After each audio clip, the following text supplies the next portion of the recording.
Okay, so welcome to Cultivating Your Way to Burnout. Mind the gap, farm, farm, farm. So let me give you a little bit of history behind this. So what we're going to learn is recognizing the causes of fatigue, exploring the effects of fatigue on your physical and mental health, and learn methods to help cope with the fatigue to be a resilient farmer. Our performance outcomes are determining your level of fatigue based on perception. So you're going to tell me basically how you feel, how tired you are. We're going to actually calculate your level of fatigue using a fatigue calculator this morning. So hopefully you've had your coffee and you're ready to do some math. And then test your knowledge of fatigue and its effects. So let's see what you already know. So we're going to explore that a little bit. So mind the gap, farm, farm, farm. What does that mean? So let's take a look. So GAP means good analytical practice. So first farm is fatigue at risk management. We want to mitigate the hazard. The second farm is first always right-minded, having a positive safety culture on your farm. And the last farm is focused approach, right method, farm safety plan or best practices to have in place for your workers to use to help mitigate the hazard. So good analytical practice is basically doing that thorough hazard assessment for all the work that's done on the farm so that you can mitigate the hazard, control it, and so therefore reduce the incident injury on farm. And fatigue is focused on this particular assessment because it is one of the biggest hazards, and we're going to explore why in a little bit.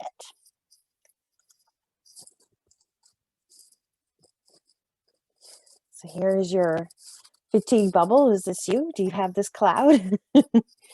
So as mentioned, just like any other hazard on the farm, like manure pits, animal handling, silos, grain bins, chemicals, pesticides, the machinery that you're working with, even the movements that you perform to do any type of work on farm is hazard, just like fatigue. All of these are equal and still need to be mitigated. Fatigue can actually result in your slower reaction time. You may have lack of good judgment, more easily distracted. You're not able to concentrate on tasks, and your quality of work may be poorer than normal. So lack of good judgment, I want to highlight that a little bit. Have you ever been so tired that you go, oh, I just don't care anymore? So that is quite dangerous if you're in a farming situation. It's 11 o'clock at night. You're hooking up your trailer to the last load to bring in the hay, and you just go, I just don't care. So you may let things go. Are you not going to chop those wheels for the trailer? Are you not going to double check your hookup? Like, what are the things happening there that could put that person at risk for incident or injury, especially at 11 o'clock at night? So some of the causes. So it could be a result of an underlying medical condition. So this is where going to the doctor to get your checkups is important. Also a challenge here in Nova Scotia, as many of us don't have a family doctor, so we have to wait until we can go to a Medi-Center, go to the Emerge, so our regular checkups may be hit and miss. Truly, your cause of fatigue may be just lack of sleep. Does your schedule not allow it? Can you not get the recommended 7 to 9 hours of sleep each night? What are your work demands? Do you have labor shortages? You hire temporary foreign workers? That could be quite a stressor right now with canceled flights coming in from Mexico and the Caribbean and those types of areas, right? So what is the process happening now? Is that creating stress, which is then causing fatigue? A lot of the times on farm, we have to do more with less, more cutbacks to save costs. Weather today, as explaining to Kendra, we have quite the snowstorm happening today. Is that interfering with any of the work that needs to be done on farm? But what about Hurricane Dorian in 2019? That interfered and damaged a lot of crops and the harvest season. What about government regulations? We've had challenges over the last year with imposed restrictions due to COVID-19. How is that affecting how you work on farm and how many people can work? Do you need to hire more people, or is there not enough work? So there's a balance there that needs to be juggled. What about financial pressures? Implementing the COVID-19 measures to restrict the spread of the virus. What other things are at more cost? Is labor could be up for you with the minimum wage increasing here very shortly. So the philosophical question that I have is, why do we always do things even though we know better? We know we should have chalked the wheels. We know we should have double checked the trailer hitch, but we didn't do it. And this is where you're going to find that fatigue plays a role. And this is where it comes in with a little bit of research from DECRA. And I have references at the end of the presentation for you to take a look at. But in actual fact, we have two sides of the brain. It's not the angel and the devil in this case, it's the fast brain and the slow brain.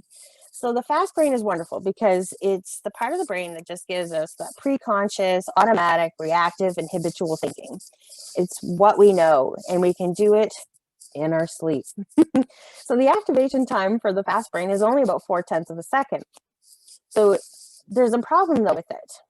It can miss any slight changes. So it misses those fine details that you may need in particular parts of work that you do or certain scopes of work that you do. It could put you on autopilot, which leaves you subject to frequent errors.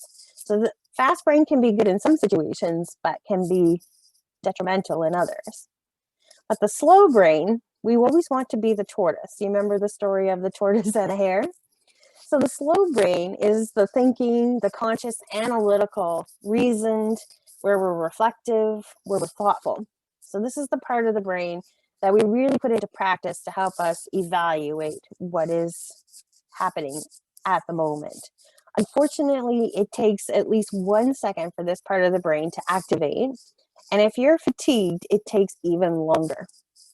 So the whole goal of this is to consciously go through those steps of the particular task that you're doing and evaluate your machinery and just look at everything from all angles. There is no interference. There's fewer errors, but just the fatigue is in relation to that action time is the only thing that can disrupt the slow brain. So a little note there, but training yourself to engage your slow brain, you can begin to successfully mind the gap. This is how we do a successful hazard assessment and prevent incident injury.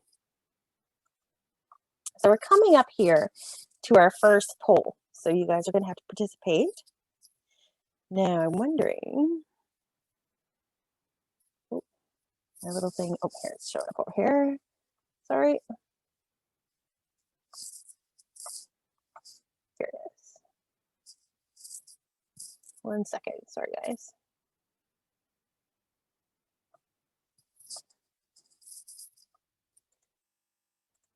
There we go. I pulled it up here. So this is the first poll. What I want you to do is choose a category of how tired you're feeling right now. So this is your perceived fatigueness. So 0 is you're not tired. 1 to 2 is slow thinking or mood changes. 3 to 4 is poor concentration. 5 to 6 is poor concentration and poor judgment. And you're going to see all these in a few seconds here. 7 to 8 is poor attention and performance and poor concentration on just the simple tasks. 9 to 10 is serious lack of energy and motivation. And number 11 is trouble staying awake. So are you having trouble staying awake right now? So I'm going to launch this. Give you a few minutes just to regroup on my descriptions. And what I want you to do is choose a category of how tired you are and how you feel at this point in time. Hopefully you guys see that. If not, give me a shout.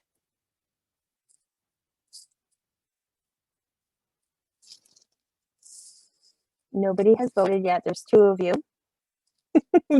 We have one. There we go. We've got 2. Oh, not bad. So here are the results. So you're between a 1 to 2. Let me just share these with you. So slower thinking and mood changes. So that's not bad. That's actually pretty good. So Kendra, who's in Saskatchewan, you're still early there, 9:30ish. And for us, it's almost lunchtime. So we could be feeling a little bit of slower thinking based on those times of day, one just waking up and the other being midday getting ready for lunch. All right, I'll have another poll for you in a second, but we're going to do some work. Let me go over here. So what we're going to do now is get into the actual fatigue calculator. So we're going to calculate how tired you actually are. So I'm going to click on this. It's going to open up a new window.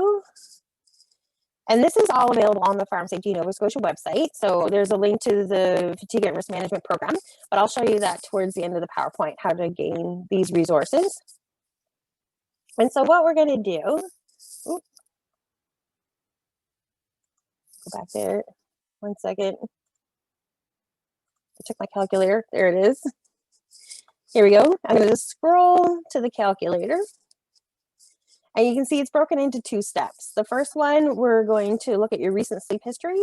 And the second one, we're going to look at calculating your fatigue likelihood score.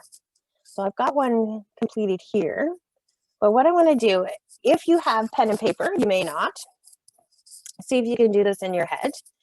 But under X, what I want you to do is write down the number of hours slept in the last 24 hours.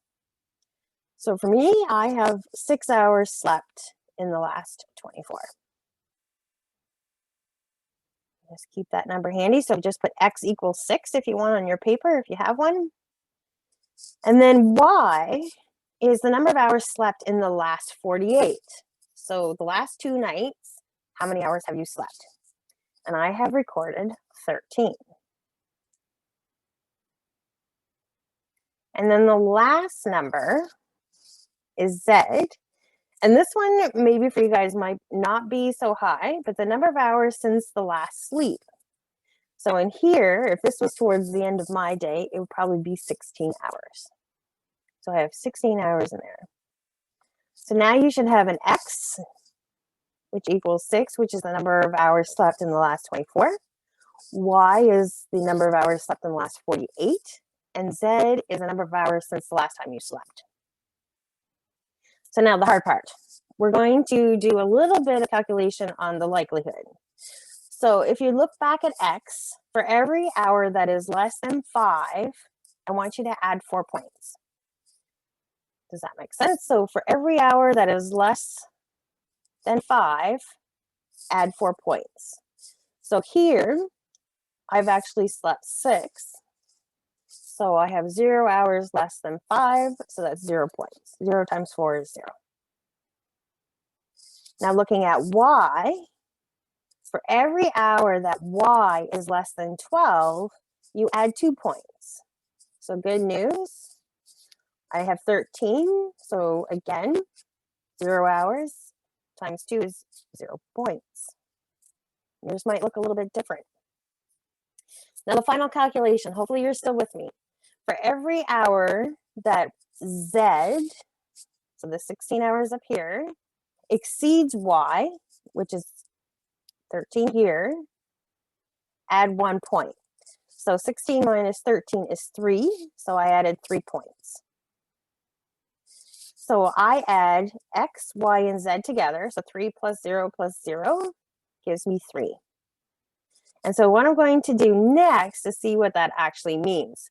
But we're going to do that with the poll first. So I'm going to close this. Go back to our presentation. And hit the poll. And here it is. So based on your result that you just calculated, now I want you to put your number in the correct category. So for us, we had a 3. So I would vote that I had poor concentration. So 3 to 4 is poor concentration. So where did you fall? 0, slower thinking, mood changes, where you were to begin with. Poor concentration and poor judgment. Poor attention. Ooh, we have 1 0. One more person to vote. Not seeing anybody up here yet. Okay, let's take a look at these results. And there you are. So we have one person who's not tired at all. So but if your perceived tiredness was the 1 to 2, we're going to see what this really involves. And then, of course, with your 3 to 4, the poor concentration. What do we do to help mitigate that? So very interesting. I'm going to stop sharing these. And just move forward. So here you are. So 0, no signs of fatigue. So you're fit to continue as normal. So keep on with your normal schedule. But we had a 3 to 4. So may have poor concentration while doing complex tasks. So something that maybe you, with the fatigue calculator, maybe requires a lot of calculation, you may not do as well. Or anything that's on farm that may require multitasking or having strict attention to, something you may have to have quick reaction for. So you may not want to perform that task until you've had a little bit of rest. But looking at some of the other categories, a 5 to 6, poor concentration for extended periods, poor judgment, and lapse of attention. 7 to 8, poor attention, poor performance, and poor concentration just on these simple tasks. So this could be even just shoveling out the barn, adding in more hay, like milking the cows. Like this could be even just picking the strawberries in the field. Simple tasks that you could do normal in and out. It even says you need to reduce your fatigue risk immediately. Do not drive or work alone. No critical decision-making activities. So I wonder how many of you, if we did this in the evening, would be in this category after a full day's work. If you're getting up at 5 in the morning and then not getting back to the barn or to the home, which typically everybody lives where they work on farm typically.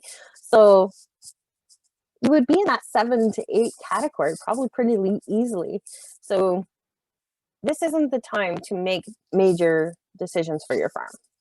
So morning would look like probably a better time for that. And then of course, 11 and up, you're having trouble staying awake. So definitely not the time to drive or do any of those types of activities. It's time to stop the work and actually get some sleep. So you can unmute yourself here. We're just going to do a little bit of reflection. I'm curious, did you actually get the result that you expected? And like I said, feel free to unmute yourself or reflect silently. I'll leave you some time. And then the second, are you surprised at the results?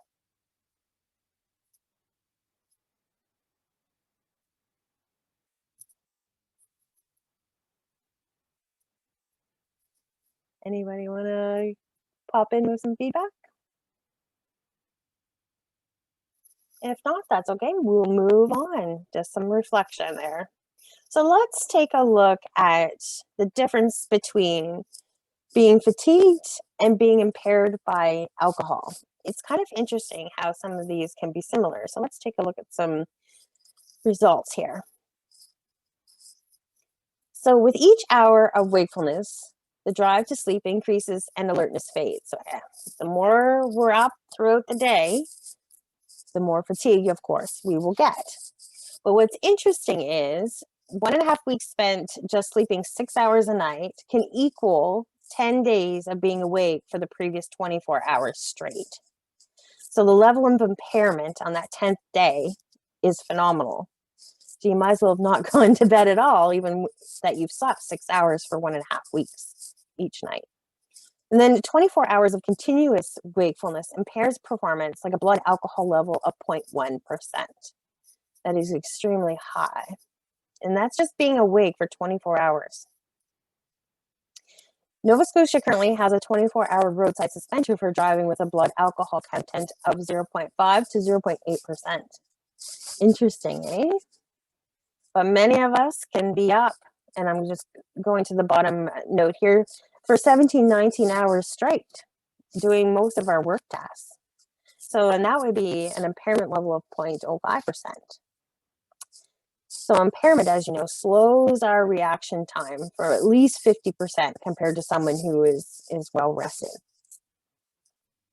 So impairment is through fatigue is a little bit more severe than impairment through alcohol. Something to consider when you're looking at the hazards on farm.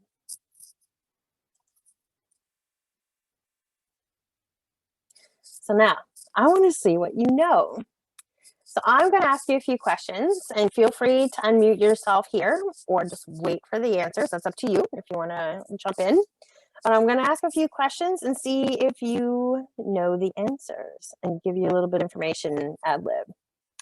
So fatigue is always a sign of a serious medical condition. True or false?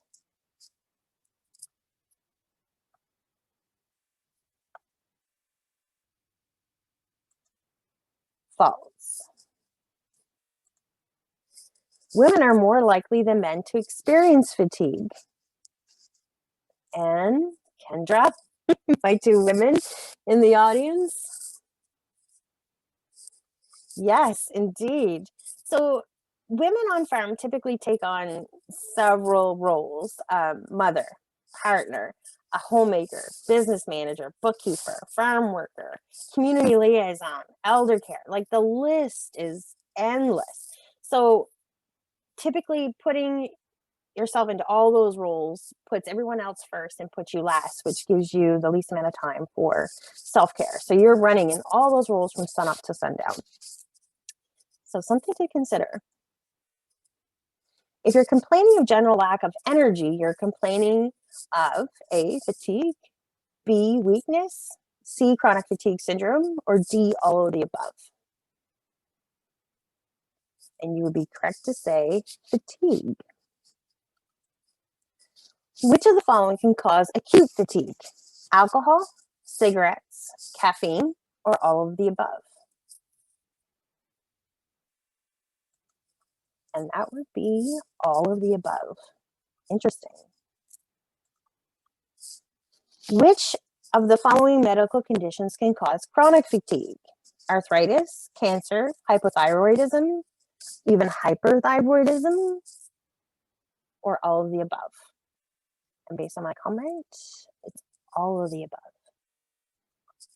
So which of the following emotion psychological conditions can cause chronic fatigue? Grief, depression, anxiety, or all of the above?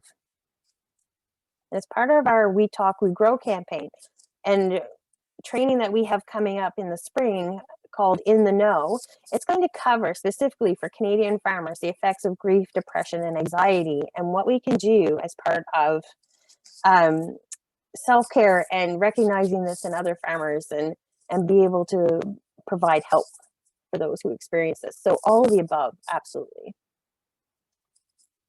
So exercise can help counter the effects of fatigue. Most people will tell me I'm wrong, but this is actually true. Then I'll explain why in a little bit. And then which of the following has the most consistently positive effect on fatigue?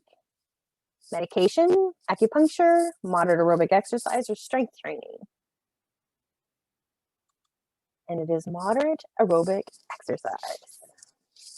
So let's reflect a little bit more here. So knowing that exercise helps with fatigue, do you suppose what you're eating also affects how fatigued we may feel? Do you think diet could help combat fatigue as well? What are your thoughts?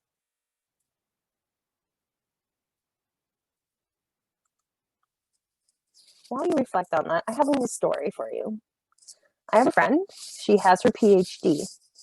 She has been working nonstop for many, many years, from the point she achieved her PhD to working in academics and research to different government organizations. And she's on the road a lot, doing different talks and things like that. And she calls me and she always says, "Oh, I'm so tired. I think we got to stop traveling so much." And she goes, "I need to get more sleep." And she goes, "Oh, I'm just going to have my dinner and go to bed." I'm like, "Oh, what are you having for dinner?" And she'll say, "Oh, I'm just going to pick up some gummy bears and root beer." I'm like, "Dinner? Is that your dinner?" And she goes, "Yeah, I don't have any energy to make anything else." So combat, and this isn't the first time she has done this. She consistently does this if she's lacking that energy. Come 7:30 in the evening, that she'll just pick up some gummy bears and root beer and have those, and then wonder why she's not feeling well. So in your anticipation, do you feel gummy bears and root beer are a good dinner choice? So we've worked with each other to figure out how do we get better meals with very little time. And so that's been an interesting exercise. And she's been feeling better. So with that, so we have exercise, we have diet, but now what are the fatigues? What are the effects of fatigue on mental health? Maybe I'm a little bit fatigued here. So let's take a look. So sleep disruption wreaks havoc in the brain, impairing thinking and emotional regulation. So studies suggest that a good night's sleep helps foster both mental and emotional resilience. So even treating a sleep disorder may alleviate symptoms of mental health problems. Very interesting. So even just having less than the 7 to 9 hours of sleep, or even having that 7 to 9 hours that you may be in bed for, but if it's disrupted, if you're waking up, or the dog keeps jumping on you, or the cat's sleeping on your head, or a calf starts to be born out in the barn, turns out somebody's not showing up for their milking shift, so you've got to go out there. Anything, storm is brewing, we've got to go out and cover the vegetables, whatever it be. If that's disrupted, that also can affect your level of fatigue, which in turn affects your mental health. So let's explore this a little bit further. So if this continues on, this sets the stage for negative thinking and emotional vulnerability. And I don't know if you've ever been in this position, but if you've gone maybe a week, 2 weeks without that regular sleep pattern, do you see yourself getting into that negative thinking pattern? Start blaming others for doing different things? Are you more emotional? Do you cry at the first hand, or do you get angry? Do you throw things? But also, insomnia may amplify these effects as well. So not just sleep disruption, we have the effects of insomnia and how that can relate to psychiatric disorders. And those with mental health problems, they've shown studies that they're more likely to have insomnia or other sleep disorders. And again, the references to this research is at the end. I'll show you. So what do we do? Because it seems pretty normal for all of us to have this potential for sleep disruption, maybe a medical condition.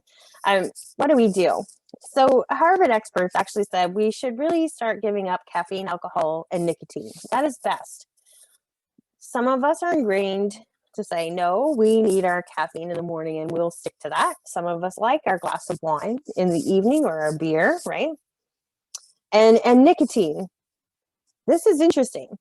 It actually is a stimulant, which speeds your heart rate and thinking. And I consider a couple of my friends who smoke and who are lay awake at night thinking about many, many things before they actually get to fall asleep. Me, on the other hand, when I go to sleep, my husband just drives him nuts. I am out. My head hits the pillow and I'm done. I sleep until it's time for me to wake up. I set an alarm, but I'm always up 5 to 6 minutes before the alarm actually goes off. But others that I know that do smoke, I found that interesting, that this could be the cause. Like, they have that cigarette just before bed. So maybe they're promoting the thought process to continue on, and they're going to evaluate what went on throughout the day. So alcohol initially, though, depresses the nervous system, which I think most of us have learned. So it helps us get to sleep pretty quick, but those effects wear off within a few hours and we have a tendency to wake up. So interesting effect that alcohol has. Sleepy first, but not later. So what can we do? Still looking at lifestyle outside of alcohol and whatnot. We can get some physical exercise. Now, a lot of you may say, where's the time to do this? But hopefully you can incorporate this while doing things on farm. So for instance, walking the fields during checks instead of driving. For some of you, I know, and I don't know if you can walk all your fields. They are rather large, but maybe you can walk a portion of them and then do it at a quicker pace than you normally would. So walk maybe one direction at a quick pace, and then as you browse back and you're checking your strawberries, any of the vegetables, blueberries, and then just take a look at what's happening a little bit more closely. Maybe it's moving different bags of fertilizer, feed, seed, whatever it be. If the weight is manageable, maybe move that physically if there's not an excess amount, or maybe even for a portion of what needs to be moved. And then that will help increase the heart rate. Or if it's a matter of just walking from building to building or field to building, do it at a quicker pace than what you normally would do to get that heart rate up. The more you increase that heart rate, the more positive effects that it has on your system. And I'm going to explain that in just a second. So first, we're going to look at the sleep hygiene. So we've talked about maintaining that regular sleep schedule and keeping that 7 to 9 hours recommended. How many of you are currently using your bedroom as an office as well? So if you can try to keep that bedroom only for sleeping, what I've seen happen for a few farms is, because that bedroom also doubles as an office, everything is handy in the middle of the night. So you're sitting there, you're thinking, wondering what you should do. Oh, I didn't get this done. So all you have to do is crawl out of bed, hop over maybe 2 or 3 steps to the desk and boot up the computer and get that done, or get out the notebook and make your few notes. But that disrupts that pattern of settling in and getting a good night's sleep. Also, you should keep the room dark, free of any distractions. Again, like a computer, television, video games, your phone, checking social media, any of those types of things. During the busy season, you can technically get rid of your sleep deficit by getting a little bit more sleep whenever you can. So take a nap after lunch if that's possible. Some jobs, and depending on what you do on farm, that isn't possible. But maybe you have somebody coming in to help on Sunday mornings to do the milking. Maybe instead of getting up at the regular time that you normally would at 4 in the morning, you're going to get up at 6. So it gives you a couple more hours of sleep that you can work with to rejuvenate yourself. Here's also another life-saving tip for fatigue and to help regroup. Relax. I am not a good person to be really maybe talking about that. I work a lot, and I do add in relaxation to my schedule, but maybe it's not as much as I should. But things to relax, we include meditation, and there are so many different types of meditation out there. So it doesn't have to be alone in a room. Just breathing. It can be doing mindful exercises, just taking a moment to think, push things out of your head, and then regroup. Could be even focusing on something in particular just for a few seconds. And it could be your breath is what you're focusing on. Just doing any types of movement, just purposeful movement. Maybe that's a walk. The movement I like is I have a pool and I can swim against the current. So it's that 30 minutes that allows my brain to just let go, but I'm still moving, I'm swimming. Could be a mantra that you have. Come on, we got to keep doing this. This is what we have. This is our goal for the farm. Progressive relaxation. And if you haven't heard of that, that is basically where you would tense a muscle group. It could be your shoulders. Maybe you bring them up to your ears, and then you breathe out as you relax those shoulders. So it's kind of a neat little method of just being able to tense everything at once, which kind of gets rid of that frustration as you relax everything out with a deep breath. And then, of course, visualization. What do you picture to help yourself relax? Maybe it's somewhere in the middle of the woods, just hanging out, walking, maybe in the field, one of your favorite places in your fields. Just can be anywhere. It's in your mind. And then, of course, we talked about deep breathing exercises in the sense of progressive relaxation, but there's also other types of deep breathing exercises, and there's apps for that. So if you're a phone user, an iPad user, there's a really good one called Calm, and it goes through a different series to suit you of different breathing exercises that you may find helpful to relax. And then, of course, exercise. And this is where I said if you increase that heart rate, this is where you're going to allow your blood to flow through the body a little bit more. And that's going to actually get to the muscles, which is going to feed it with these nutrients, which we talked about with diet, and oxygen. And in turn, then gets rid of the waste that are in your blood. So the more you increase that heart rate, the more oxygen and nutrients flow and gets rid of any waste and makes you feel better.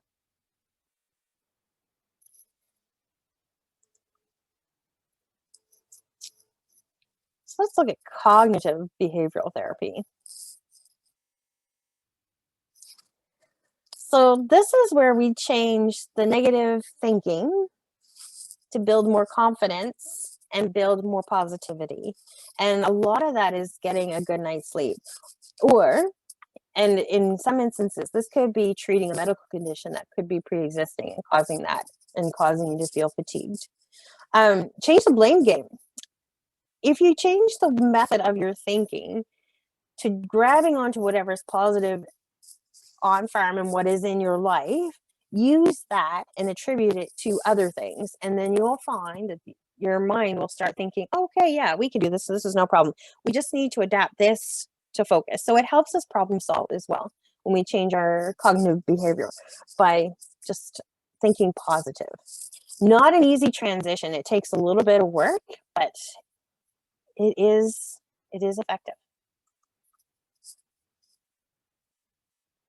So here, as you know how to recognize the signs and symptoms of fatigue. And we really haven't talked much about that because I think that's an obvious for many of us. But I do have those resources available on the Farm Safety website, and I'm going to show you that in a minute. We now know the effects of impairment from fatigue. So we know that if this is on farm, then we should probably mitigate it and use a system of mitigation to prevent incident injury. But what I want to look at too now is have an incident reporting process that includes the tracking of fatigue. So I'm going to click on this, and this is again available on the Farm Safety website.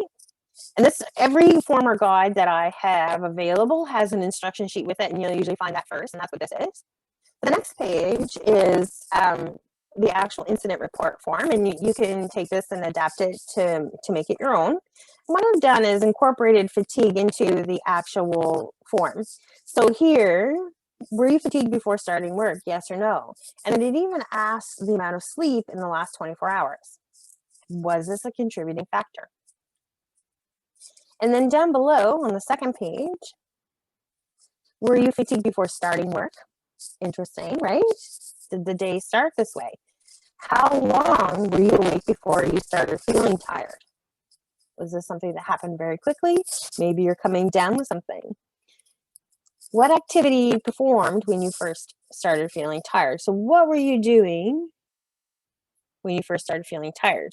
Were you moving a bunch of hay bales into the farm or into the barn? Were you out fertilizing the field, spraying pesticide? What were you doing? Was it a lot of physical activity? Would that make sense? Any actions that you took to fight the fatigue? So are you getting enough sleep? Do you have maybe an underlying medical condition that you should get checked out? What are the other signs and symptoms that you're experiencing? And then, of course, were you experiencing any stress? Interesting. So tracking these different components of fatigue into your incident report may help you come up with your underlying causes for the particular incident. And when you have determined these underlying causes, it's much easier to implement a recommended controls to prevent it from happening again. So here we've also have the fatigue calculator, which we went through. So I'm not going to click on that at this point. We also have a fatigue at risk management policy.